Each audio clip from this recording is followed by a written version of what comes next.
सो hello guys, मैं Shivam Saini, IIT BTech, IIT Kanpur. तो आज हम पढ़ेंगे रिजोल्यूशन ऑफ वेक्टर के बारे में। तो हम जानते हैं वेक्टर क्या होता है, जिसकी एक मैग्नीट्यूड होता है, मैग्नीट्यूड और डायरेक्शन, मैग्नीट्यूड एंड डायरेक्शन।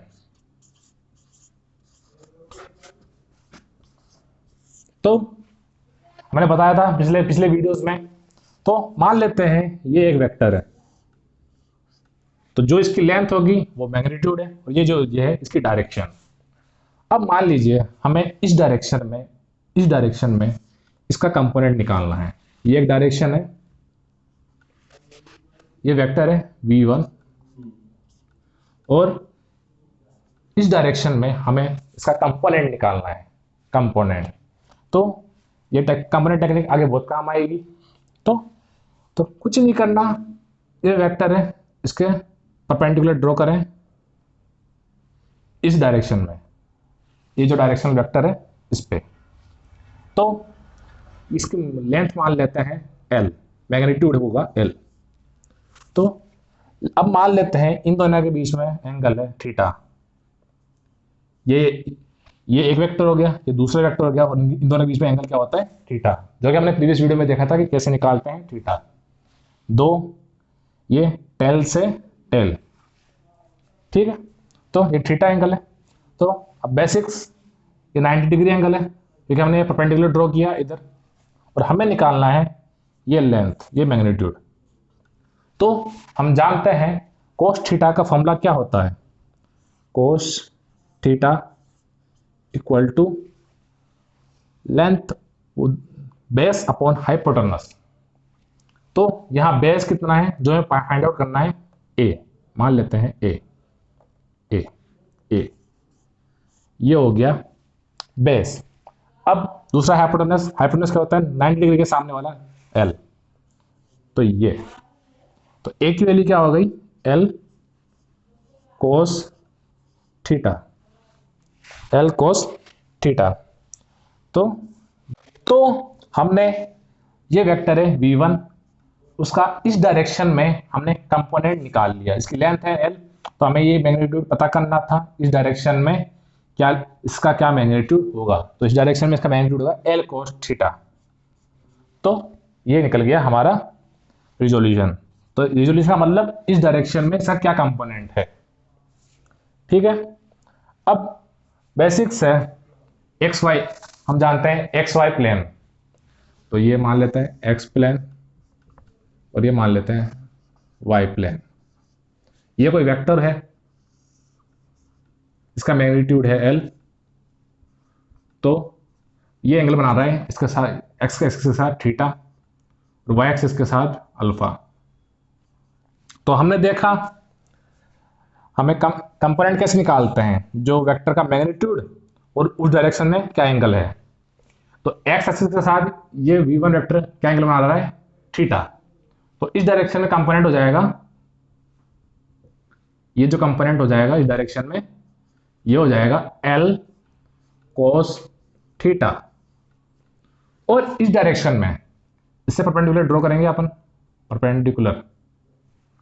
तो ये जो लेंथ है ये हो जाएगी l। अब एंगल कितना है, अल्फा, y और v1 के बीच में अल्फा, तो l cos alpha.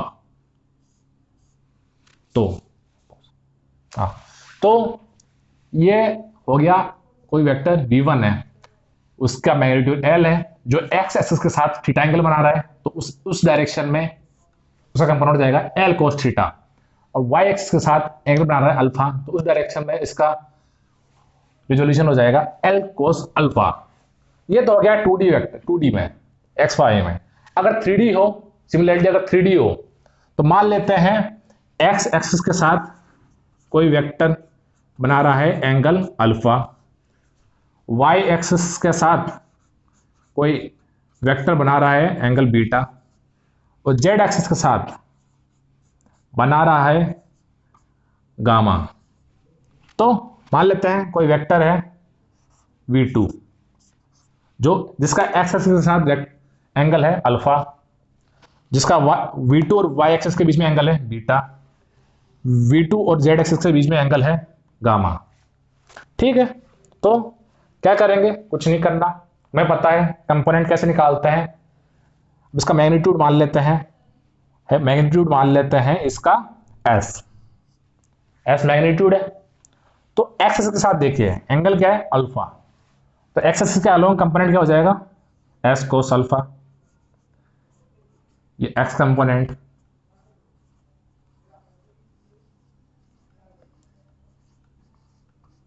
Similarly y x के साथ मैग्नीट्यूड है S कोस, वाई एक्स के साथ कौन सा एंगल है, बीटा, तो कोस बीटा, ये हो जाएगा वाई कंपोनेंट।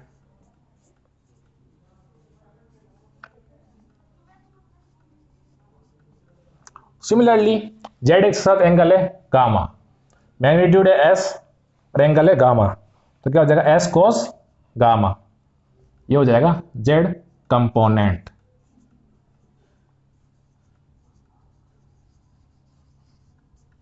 तो ये V2 के V2 वेक्टर है, इसका x कंपोनेंट हो जाएगा S कोस अल्फा, क्यों, S मैग्नीट्यूड है इसका और अल्फा x एक्सिस के साथ एंगल है। y कंपोनेंट हो जाएगा S कोस बीटा, क्यों, S मैग्नीट्यूड है और बीटा y एक्सिस और बीटा y एक्सिस और V2 के बीच में एंगल है।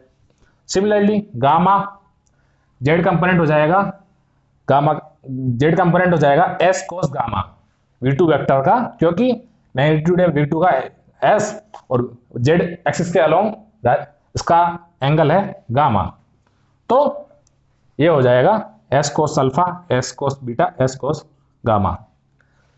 तो अब तो ये V2 वेक्टर है, इसका मैग्नीट्यूड है S, एक्स एक्सिस के अलोंग एंगल है अल्फा, y एक्सिस के अलोंग एंगल है बीटा और z एक्सिस के अलोंग एंगल है गामा। तो ये हमने समझ लिया। अब हम जानते हैं अगर x y z orthogonal vectors हैं, एक दूसरे के परपेंडिकुलर है, x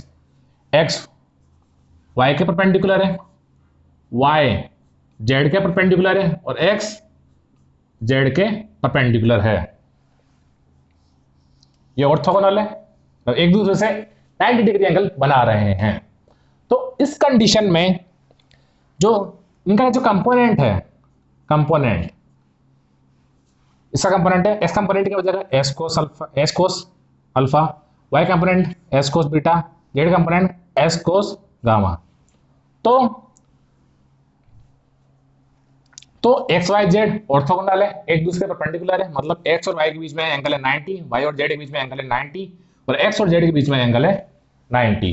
तो देख लें इसको ग्राफिकली, तो ये ऐसे है,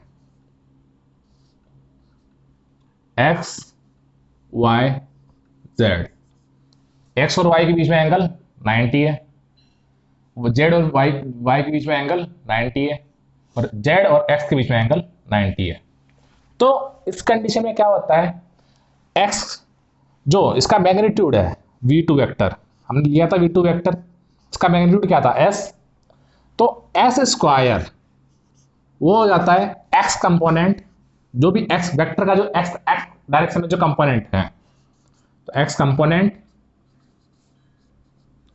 का whole square plus y component का whole square plus Z component का होल स्क्वायर, ये हो जाता है। इसका सिंपल सा प्रूफ है, थोड़ा ज्योमेट्रिकल करना पड़ेगा। तो अब इस चीज को हम ग्राफिकली समझते हैं डायग्राम के थ्रू, जो हमें विजुलाइज कैसे करें इस चीज को। तो मान लेते हैं वेक्टर है v2 वेक्टर है, तो मान लेते हैं कोई वेक्टर है v2,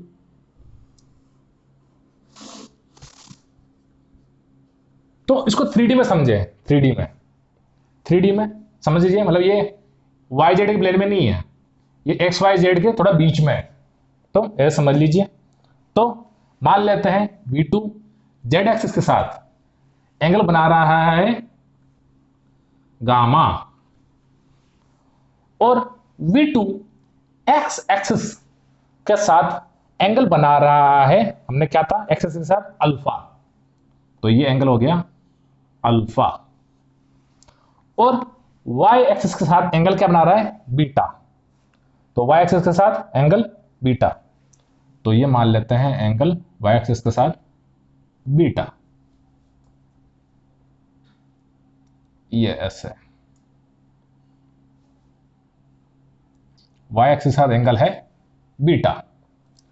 तो ये थोड़ा विजुलाइज करना पड़ेगा, विजुलाइज कर ले ये थोड़ा सा। तो एक्स वाई जेड जो बॉक्स है, मान लेते हैं जैसे ये रूम है, रूम हम रूम मानते हैं, रूम मान लेते हैं ये कोई रूम है,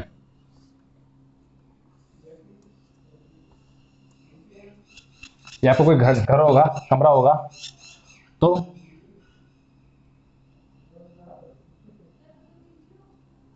तो रूम है आपका, तो ये ये 6 दीवारें, 4 दीवारें, और ये ऊपर रूफ, और ये नीचे हमारा फ्लोर। तो कुछ नहीं, तो ये जो इस डायरेक्शन है, इस डायरेक्शन में इसको मान लेते हैं यहां पर, इसको एक डायरेक्शन मान लेते हैं, इसको दूसरी डायरेक्शन, और ये तीसरी डायरेक्शन। तो ये भी इसी तरह है, जैसे हम रूम में मान लेते हैं, कोई रूम होता है, आप किसी एक कॉर्नर पे चले जाइए, किसी एक कॉर्नर पे, तो आपको कॉर्नर पे 2 दीवारें मिलेगी और एक फ्लोर मिलेगा, किसी कॉर्नर पे फ्लोर या छत। तो उस कॉर्नर पे आप देखेंगे तो 3 लाइनें जाएगी, 3 एज, एक एज ऊपर, एक एज इस तरफ, और एक एज इस तरफ। सिमिलरली इसी पे ऐसे 3 3। तो आपको इसको इसी तरह विजुलाइज करना है। तो ये रहा, ये पॉइंट, ये एज है इस तरफ, एक एज इस तरफ, एक एज ऊपर की तरफ, और एक एज इस तरफ। एक्स वाई जेड हम इसी तरह विजुलाइज करते हैं।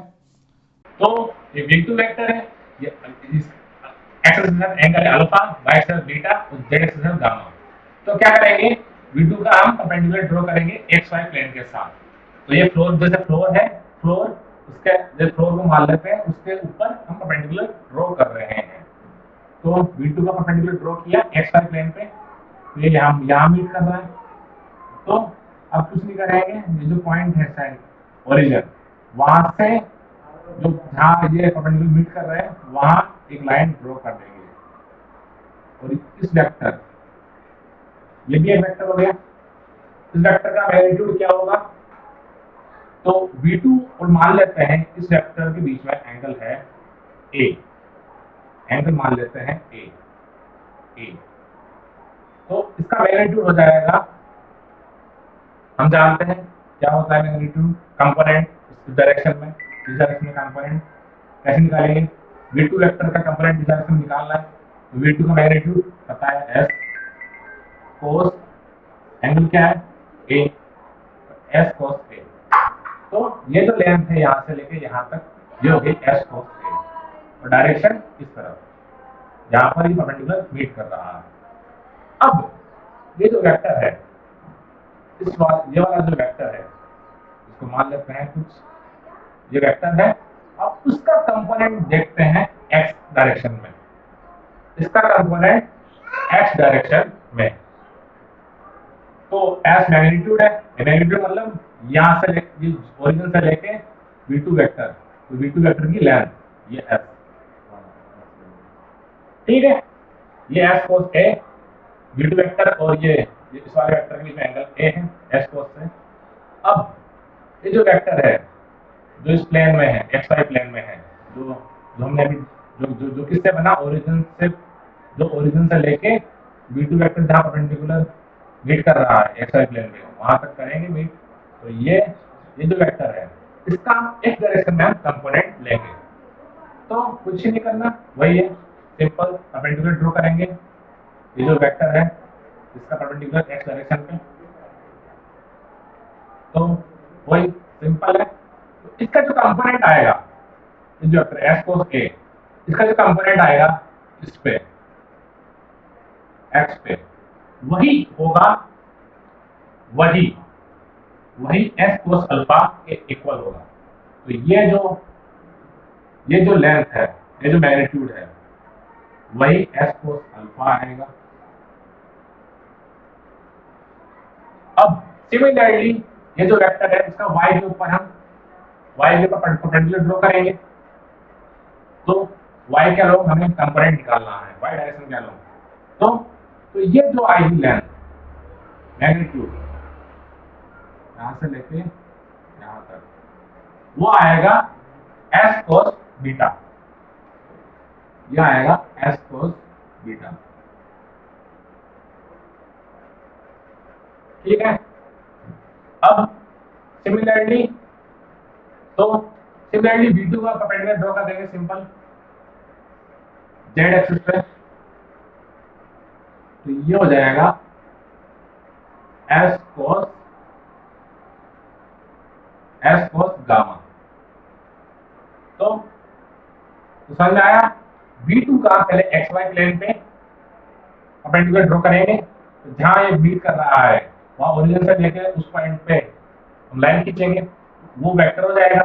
उस वेक्टर का मैग्नीट्यूड क्या आएगा, s cos है, जो a उस V2 और उस डायरेक्शन उस वेक्टर के बीच में एंगल s cos है, उसका लेंथ हो जाएगा V2 का कंपोनेंट इस डायरेक्शन में। तो और ये वेक्टर है इसका x कंपोनेंट लेंगे अपन, x डायरेक्शन में कंपोनेंट और y डायरेक्शन में कंपोनेंट। तो इस वेक्टर का s cos a जिसकी लेंथ है तो डायरेक्शन ये है, इसका जब हम करेंगे कंपोनेंट x और y में, तो x कंपोनेंट आएगा s cos अल्फा और y कंपोनेंट आएगा s cos beta. Similarly z component आ जाएगा, सीधे परपेंडिकुलर ड्रॉ करेंगे तो s cos गामा। ठीक है। तो ये हो गया हमारा। सिमिलरली अब हमें मालूम है क्यूबॉइड की प्रॉपर्टी। क्यूबॉइड की प्रॉपर्टी क्या होती है, जैसे कोई क्यूबॉइड है, क्यूबॉइड ले लेते हैं, एक क्यूबॉइड ये बना हुआ है क्यूबॉइड। तो क्यूबॉइड में मान लेते हैं एक एज है a, दूसरा एज है b और तीसरा एज है c। तो क्यूबॉइड की तीन साइडें हैं a b c, ठीक है, और तीनों साइड इक्वल हो जाएगी तो क्यूब हो जाएगा। लेकिन हम सिंपल एक क्यूबॉइड की बात कर रहे हैं। तो इसका जो डायगोनल है,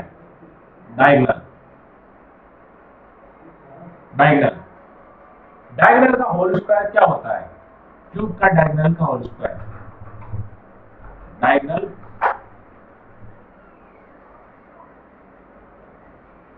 होल स्क्वायर। तो क्यूब का diagonal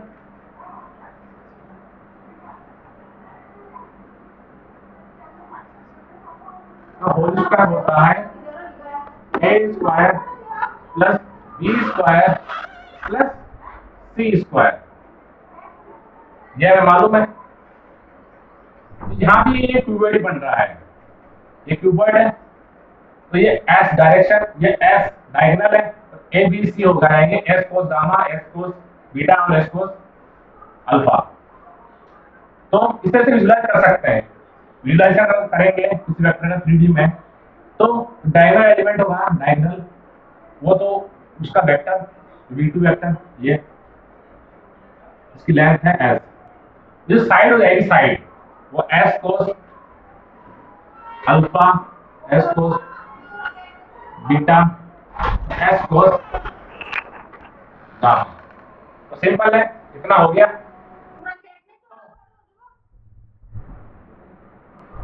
s cos alpha, s cos gamma, s cos beta. तो डायगोनल का होल स्क्वायर क्या बनेगा, a square plus b square plus c square. तो x कंपोनेंट है s cos alpha, y component है s cos beta और z component है s cos gamma. ये सब इधर डाल देंगे। तो अगर ये यहाँ डालेंगे तो सीधी बात है, डायगोनल क्या हो जाएगा x स्क्वायर, a की वैल्यू क्या है s cos अल्फा, b की value s cos beta, c की वैल्यू s cos गामा। तो ये चीज है x square equal to x component whole square plus y component whole square plus z component whole square. तो similarly अब इसमें ये इक्वेशन है, तो इस इक्वेशन में तो ऐसे एच स्क्वायर सारे कट जाएंगे तो आ जाएगा 1 equal to cos square alpha plus cos square beta plus cos square gamma. तो इसका मतलब है कोई वेक्टर है x एक्सिस पर अल्फा एंगल बना रहा है, y एक्सिस पर बीटा और z एक्सिस पर गामा, तो उनके कोस का होल स्क्वायर का सम 1 होगा। तो सिमिलरली 2D में जैसे हमारे कोई 2D है, कोई वेक्टर 2D में x y 2D प्लेन में, तो ये वेक्टर z एक्सिस के साथ एंगल क्या हो जाएगा, ये 90 डिग्री, तो गामा क्या हो जाएगा 90, और कोस गामा क्या होता है 0, तो कोस गामा 0। तो सिंपल इक्वेशन आ जाएगी कोस square alpha plus cos square beta. तो ये था आज का पूरा वेक्टर रिजोल्यूशन। वेक्टर कौन है, तो सिंपल है, सिंपल कंसेप्ट क्या है, वेक्टर है, अगर हमको किसी डायरेक्शन के अलोंग कंपोनेंट निकालना है तो उस डायरेक्शन का उन वेक्टर का अगर पता है एंगल थीटा, तो कुछ नहीं करना, वेक्टर का जो मैग्नीट्यूड है जिसका कंपोनेंट निकालना है उसको बस उसको मल्टीप्लाई कर देंगे कोस जो एंगल आएगा, ठीक है।